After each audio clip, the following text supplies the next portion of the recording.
Starting today, we're launching a creative project called LeGrow100. We're going to develop this project in 3 main directions. Direction 1, we'll learn about a specific plant and design a solution based on its unique needs. Direction 2, we'll create a customized application set for a unique scenario. Direction 3, we'll implement AI smart planting, using sensors to make everything work seamlessly. For the first episode of this project, we're designing for the Sarracenia plant. I got a lot of help from some awesome friends before starting this design, and we narrowed it down to 3 key points. 1. It loves strong, direct outdoor sunlight. 2. Its roots can stay submerged in water for a long time. 3. No need for an air humidifier. So, I used the LeGrow kit to set up a basic environment. I modified the water bottle from the humidifier to serve as a water reservoir base, and redesigned a connecting piece. Here's the printed piece.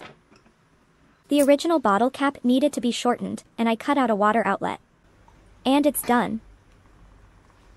Once you place the full water bottle in, the base water level will automatically stay at the right height and refill itself. The light intensity is just about enough. Hope you all like it. The kit is now available at LeGrow100-001, and you can use the discount code LeGrow100 for the first 30 sets. In the next episode, we'll be designing for a restaurant in New Zealand.